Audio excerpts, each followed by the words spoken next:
The Turkish president arrives on stage with a message to deliver, that his government will do its best to support the young people listening in the crowd and to praise them for their contributions so far.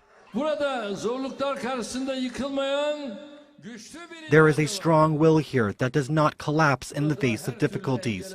There are hearts that love to succeed despite all kinds of obstacles.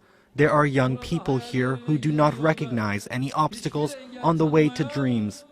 There is a Turkish nation that is breaking the centuries-old chains that have been struck on its feet here.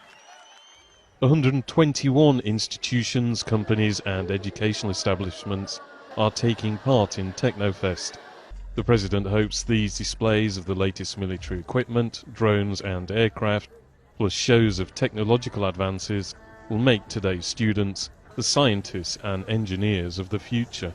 The emphasis here at Teknofest really is on young people. You can see them everywhere in the crowds, but for some of their participants, their history really does go back a long way. Sarsılmaz is the oldest Turkish company at Teknofest.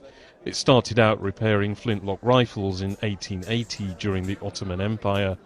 It now exports guns and rifles to 82 countries around the world and makes what is known as the national pistol, used by the Turkish police and military.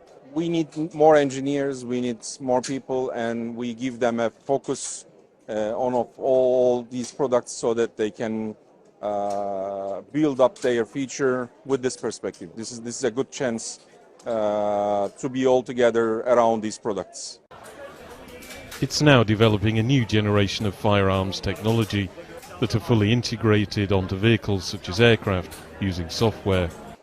But for this company and Teknofest as a whole, new generations are not just about technology, but also about the people about to come of age in Turkey.